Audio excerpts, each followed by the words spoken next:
In the first quarter of 2024, over 600 CEOs stepped down.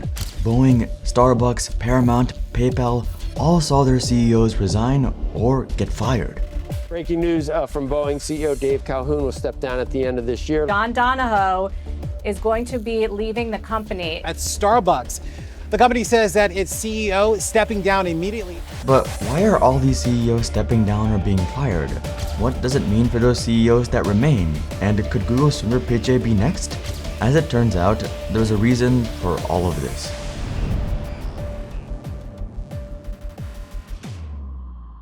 I mentioned a few big-name CEOs just now, but there are many, many more who resigned or were fired. John Donahoe from Nike, Stephen Scher from Hertz, Martin Furlan from Mercer, James Gorman from Morgan Stanley, Kaz Kobayashi from Warner Music Japan, and most shockingly of all, Jim Ryan, CEO of Sony Interactive Entertainment, retired after 30 years with the company.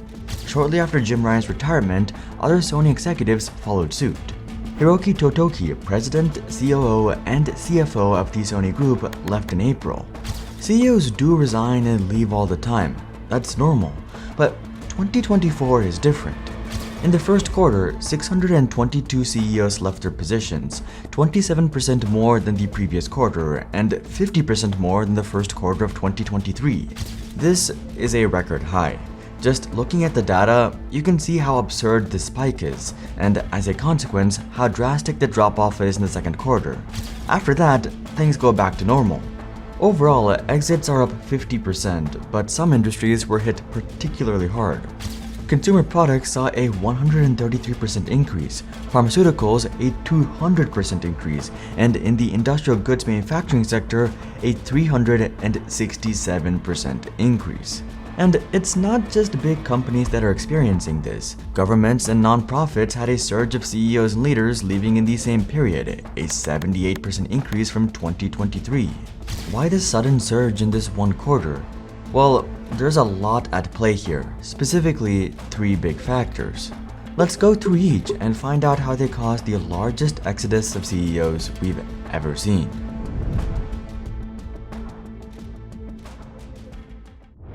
The economy is in a paradoxical situation.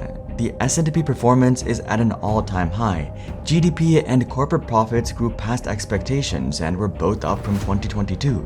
But there's a flip side to this. Supply chains are faced with massive challenges, particularly in energy and food. Most economies have been experiencing cost of living crises as prices and interest rates continue to rise, and consumers are more reluctant to spend money. So what does this mean? Well, amidst all the chaos, one group has quietly gained power. This turned out to be the perfect storm for them, and now they're directly targeting CEOs. This group is activist investors. Like regular investors, they acquire shares in public companies, but they have a different focus. Firstly, they usually acquire massive shares of a company. Their priority isn't on passive returns. They acquire shares to change the way a company operates. They will campaign, sometimes aggressively, for a new CEO, changes to a strategy, operations, and much more. They sometimes even attempt to plant their own representatives on the board of directors. Usually, this is to increase value, often in an underperforming company, but sometimes it's for social or political reasons. The most important detail is that activist investors are all about fast and sweeping changes. So why does this matter? Because 2023 was one of the biggest years for activist investors. 2023 saw a record high number of activist campaigns, 252. This then surged up further in early 2024. So why now? In the past couple of years, several new laws and regulations gave these investors more freedom. Plus, many activist investors come from hedge funds, which have reached record highs with billions in extra cash. They now have the capital to push their campaigns and make real change, and their message to CEOs is clear: deliver value or face heightened scrutiny. But there are risks to this approach. Boards should be cautious about overemphasizing short-term results at the expense of long-term strategy and sustainability. Many companies see CEOs arrive to drive up share prices in the short term, only to leave with a big bonus while the company suffers long-term. Now, With activist investors often pushing for short-term results, we might see even more of this. This has already driven out many CEOs who supposedly aren't performing as they should. For example, the CEO of Starbucks was recently replaced for this very reason, usurped by the former CEO of the now thriving Chipotle, Brian Niccol, with the hope he can do the same for the coffee chain. In fact, they're so enthusiastic about Niccol that they gave him a $113 million salary. One thing is clear, investors are becoming more aggressive, more demanding, and less forgiving. But not all CEOs are moved like this. Many of them have been resigning at free will, which brings us to the second force we need to talk about.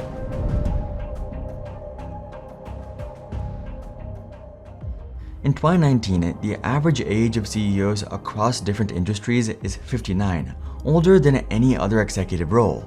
Why does this matter? Because this puts most CEOs into one group, the baby boomers. Around the same time, the data showed that 80% of S&P 500 CEOs are baby boomers and one-third of that group is 65 or older. Comparatively, Generation X holds less than 10% of CEO positions in the S&P 500. But this is changing. Right now, an average of 10,000 baby boomers are hitting retirement age every day. Gen Z is expected to outnumber the baby boomers in the labor force for the first time in history, and we can see the trends. By 2022, about a third of newly appointed CEOs were younger than 50, double the amount from 2018. The average age of CEOs is also dropping, now down to 54. We're in the middle of a generational shift. Baby boomers are retiring, with Gen X, millennials, and even Gen Z moving into these CEO positions.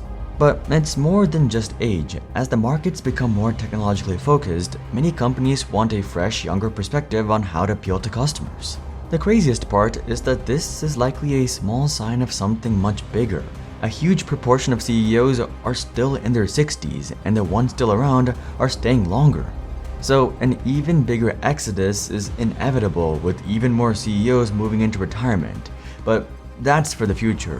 Why the sudden surge in 2024?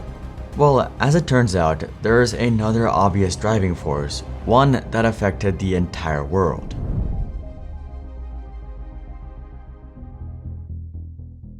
Activist investors and generational shifts are most definitely at play, but there's also an underlying effect that we're still experiencing, the pandemic.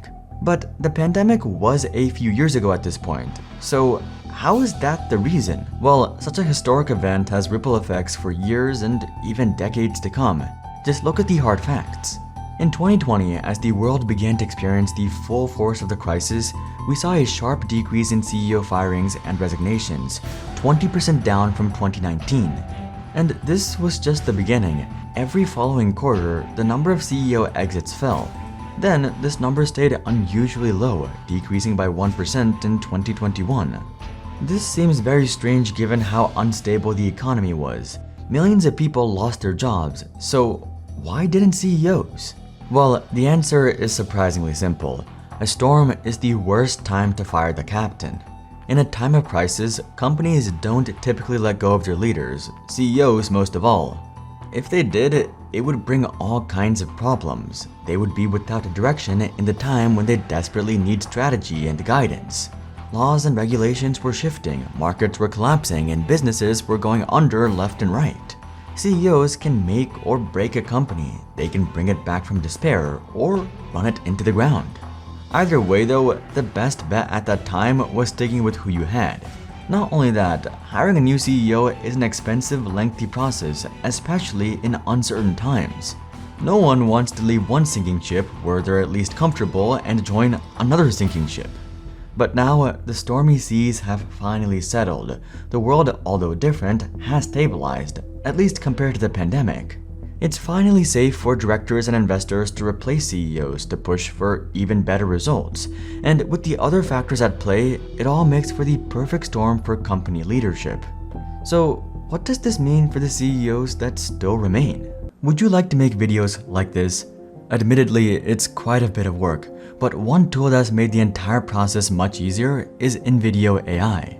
Invideo AI was already the leading AI video creation platform with over 25 million users worldwide, but their new update V3 is finally out and has completely changed the game. It enables you to express and communicate your ideas in the form of stunning videos, the kind you've always wanted to create, the kind you'd be excited to share with your peers, in the most seamless, intuitive way possible, irrespective of whatever skill level you're at.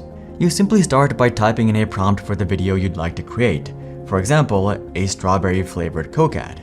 The more descriptive your prompt, the better, though I'd recommend sticking to 30-second to 1-minute segments so that it renders fast and you don't blow through all your credits.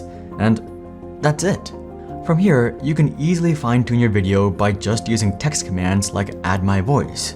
Unlike traditional video tools with steep learning curves that only solve for parts of your video creation process, Invideo is the creative partner that you have always wanted, that removes all friction and makes the process so intuitive and fluid that it disappears, letting users focus entirely on the vision of their idea. You can try Invideo AI for free, but if you want to use their generative capabilities, I highly recommend that you go for the generative plan that starts at $96 per month. It is the one that I have and gives you the most bang for the buck with 15 generative minutes. If you're already an Invideo user, you can simply go to the add-on section and buy generative seconds. Thank you to Invideo for sponsoring this video. The CEO of Google, Sundar Pichai, has faced some of these pressures. Google lost $96 billion in value with their Gemini AI disaster, and some experts predicted he would face the exact same fate, but he has held on to his role. That being said, he has had to pivot his strategy. Instead of trying to add AI into everything, he's doubled down on his strengths, namely B2B products and the cloud, so that he can focus on stronger revenue growth. I think this is a great example of the future of CEOs. The pressure to deliver results is higher than ever. Not to mention, there's far less tolerance for mistakes. They can't just waste billions on the newest, shiniest thing. Even OpenAI recently experienced a massive restructure driven by activist investors. This was after the CEO, Sam Altman, was fired, but then reinstated after conflicts between different investors. Microsoft, a large shareholder, made it clear that they weren't happy with Sam's firing, but not everyone has Microsoft vouching for them. 2024 has shown CEOs one thing: deliver short-term results or get replaced. Whether that's good or bad, only time will tell. If you're interested in deeper dives, interviews with insiders, and exclusive tech analysis, you can sign up to our free weekly newsletter. Links below. But until then, I'm Hari, and I'll see you guys on the next one.